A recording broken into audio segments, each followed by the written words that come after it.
You are now listening to About That Business, hosted by Rom Wills. Rom Wills is an entrepreneur and personal coach who has helped people reach their fullest potential, personally and professionally. Take it away, Rom. Welcome to the Sunday morning simulcast for RomWills.com, and I'm your host, Rom Wills. The Benefits of Solitude. And I want to give a special shout out to a young man, Jeffrey Grundy Jr., for suggesting this topic.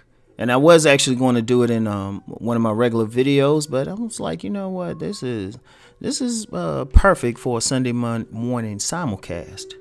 The benefits of solitude. You know what? I'm going to tell a story. I remember back in the day, lived with this young lady, right?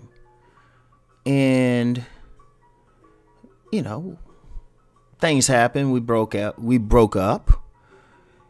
And then, you know, really for the first time in my life, I had my own living space. I didn't have a roommate, family, anything. I was by myself. I got so much accomplished in that time.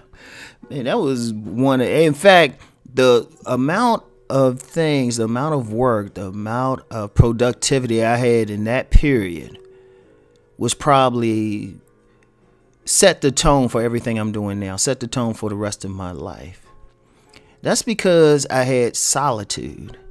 You know, I mean, it wasn't like a total period because, you know, that was a period of a few years, but I was just by myself living. But I had the freedom to not have to deal with somebody else's stuff or their personalities or anything. And I had the freedom just to sit there, and if I wanted to veg out for a month or just meditate for a month, I could do it. You know, all men need to have that period where they by themselves. All women too, all people. I'm going to say all people, right?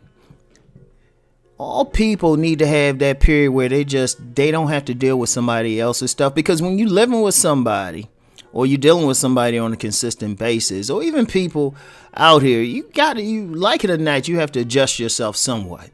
No one goes through and just does what they want to do. Even if they're a dominant person, they still got to adjust themselves. One, there's always somebody more dominant, even if it's just a supervisor or something like that, or someone you're going to give some deference to, like an elder. But it's great to just be by yourself because one thing, you can think about things. You can focus.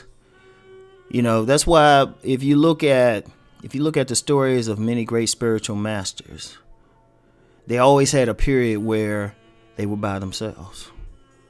Whether it was Moses, whether it was Jesus in the desert, whether it was Muhammad in the caves, and other spiritual leaders throughout history, there was always a period where they just were off to themselves.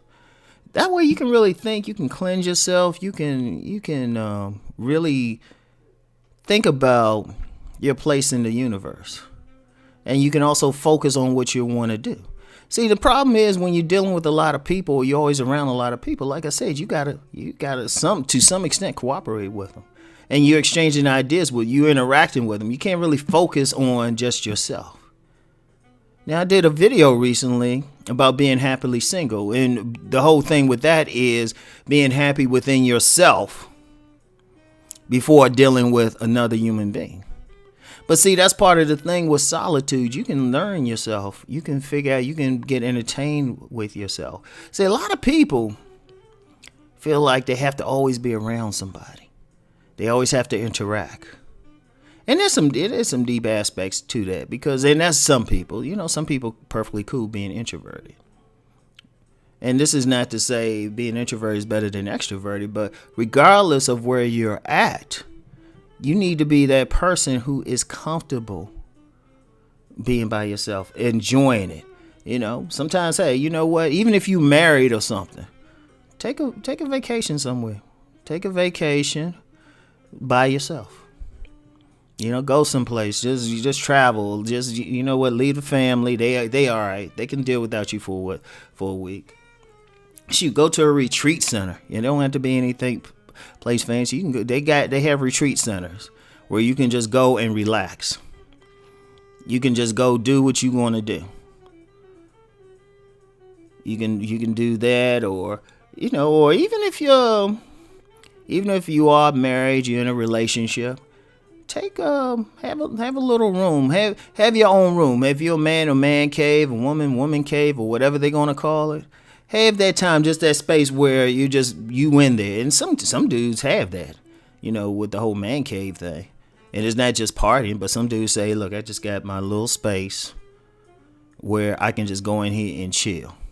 I don't have to hear your stuff, And it doesn't have to, and a period of solitude, it don't have to be, it don't have to be a long time. Shoot, it could be a half an hour someplace. It could just be walking. You can do something just where you just with you and your own thoughts. But the benefits are, it is your thoughts. You can think about stuff. You can concentrate. Shoot, go to a park. One thing I used to do, when I used to work in downtown D.C., right?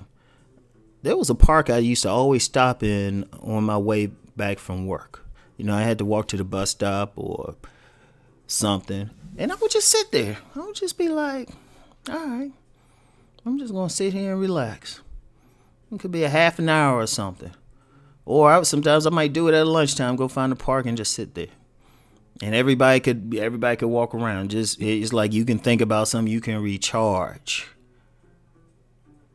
And everybody should do that. Everybody should do that. You don't have that clutter, or you don't have people constantly pulling on you for something. And during these periods of solitude, once your mind clears up, and then you can, like I said, you can focus on whatever you want, but you can get it done. It's kind of like this. Let me use the analogy of food. If all you do is eat, you just constantly stuffing your face full of food. You really, first of all, it makes you drowsy because your body wants to digest it. You can't get anything done. But your body's overtaxing itself. Well, when you're encountering everything, when you're taking in all this music, noise, people talking, everything, that's a form of food because it's feeding your spirit. And sometimes it's too much. You're gorging yourself. You don't have time to digest everything. Take some time out. Shoot. You can even just get quiet. I've told people get in the habit of meditating. Just emptying your mind or something. Right? That's a bit of solitude right there. But, however you do it, look for it. Find a way. I understand if you're in a relationship, you got kids, hey, that's cool, but find some time. And if you're not in a relationship, you don't have kids, that's the best time. And even better time is once you get out of a relationship. There's a lot of people once they in a once that relationship ends, they go out and try to find somebody else right away. And I'm just like, nah. Once you get out of it, take some time to yourself. Chill out. That's the worst thing people do is jump in bed with somebody right away. Just sit back, relax. Think about things, or don't think about things. And in solitude too. I mean, it don't always have to be about meditation or pondering things. You could be working. You can find a project that you like, a hobby that you like to do. Get some reading done. Whatever you like to do. Like I like to read, so when I'm by myself, light the incense, put the jazz on, and just read something. Just really get into it. So, yeah. That's it. It's beneficial. It's something that you want to do. You want to find some periods to do it. Find a way. I'm just going to say that. Find a way. Everybody needs it. Everybody needs that time to themselves. To go forward, to do whatever. To really ponder things. So, anyway, that's it for today. Everybody keep rising and transforming. Peace and blessings.